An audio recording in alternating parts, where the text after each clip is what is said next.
Liberty City comes to life at night. During the day, it's crowded, yeah, but not quite the same as the night. Nothing beats sitting on top of a skyscraper staring down and the array of lights blinking and flashing in every direction. Occasionally, you see a helicopter or a plane pass by in the distance. It's all so full of life. Who would have thought that just under everyone's feet is ongoing network of tunnels and subway tracks? The trains run all through the night from the lighted loading stations into the depths of those damn tunnels. Down in the heart of the trams lies a vast intersection of tracks. This area is also where a couple of hundred homeless people flock to escape the cold and the police. Most people like to call it Hoboland.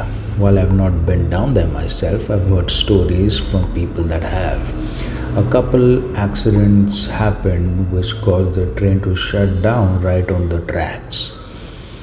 People there conversed with the homeless people and came back with wild stories of strange beings that apparently lived down in the subway. This man could actually run swiftly, almost in a scurrying fashion, according to the several witnesses. The story eventually evolved to where the man was supposed to have excess body hair and the face of a rat, deeming the name Ratman. It made the nighttime subway ride home all that unnerving. I work in those skyscrapers you see at Liberty City most of the time. I get off at 9 p.m. just as the nightlife is starting to pick up. But it's always dark by then. A few of my coworkers take the subway home at night too. One of them is actually a close friend. At some point around a year ago, my friend, we'll call him Jory, was caught up in one of the trams breaking down. Not even 300 yards away was a maintenance entrance slash exit, I beg your pardon, for the tram workers. So Jory told the driver that he would just walk up the exit and ride a taxi home, while the rest of the riders stayed aboard. Jody climbed off and started his short hike out of the subway. The only thing that is known after that is around 4 a.m. police found Jody walking down the street in a daze. He was covered in an orangish goo with same texture as blood and stank like feces.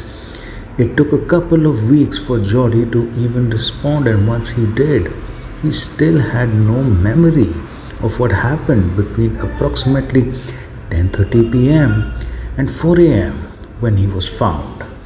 I tried to talk to Jody since he was a good friend of mine, but he didn't appear to be the same man until at least 3 months later. After that, he returned to work and resumed his life, but still talked noticeably less than before.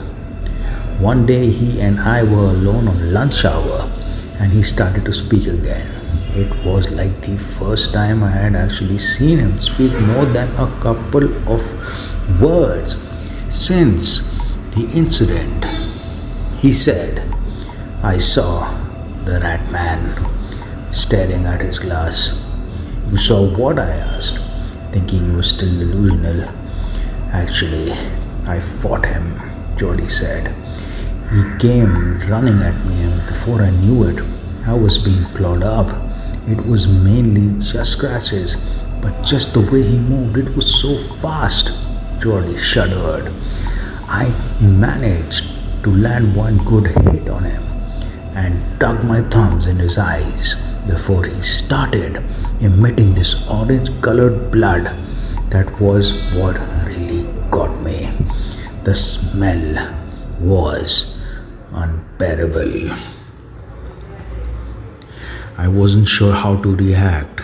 "What happened next?" I asked him.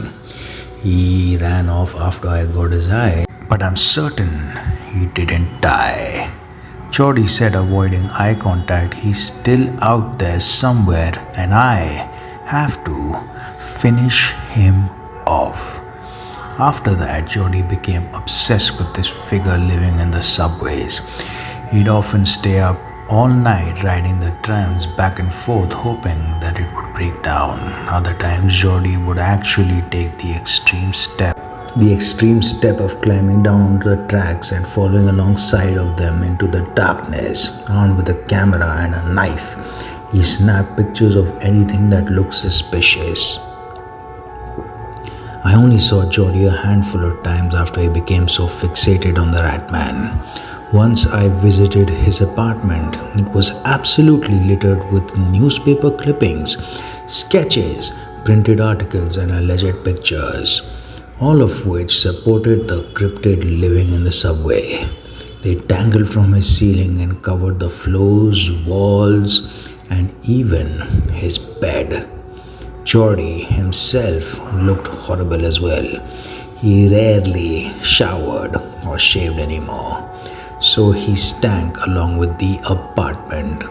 I tried to convince him to go get help and try to clean himself up along with his home, but he refused and I eventually left, defeated and worried about my friend. A few weeks later, Jordy quit showing up at work.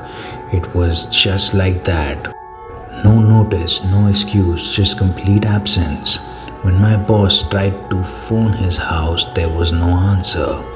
We all decided it would be best to visit the apartment again since he lived alone.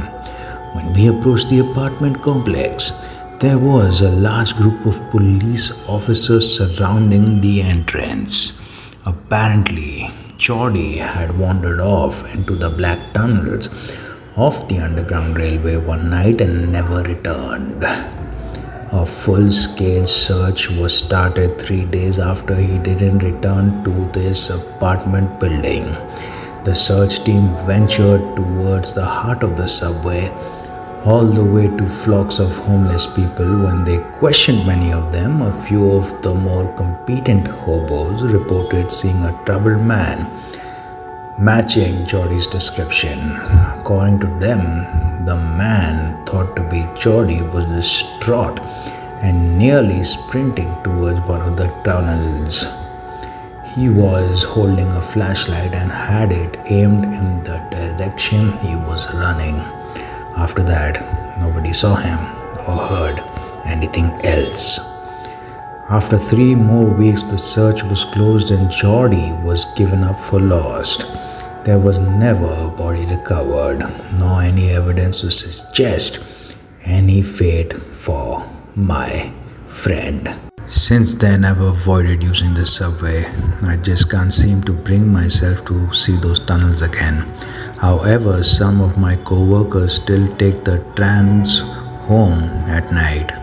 The trains still break down at times and stories still come trailing back from the depths. Homeless people still see a furry figure traversing the dark passageways of the tunnels. However, now there's a new series of sightings every so often. It is reported that beams of light sometimes flash past distant tunnels. The description matches almost perfectly with that of a flashlight. Part of me feels that Jordy died the night he ventured off the train and fought whatever was down in the tunnel. But the other part of me thinks he's still down there, and whatever it is he needs to finish, well, I hope he succeeds.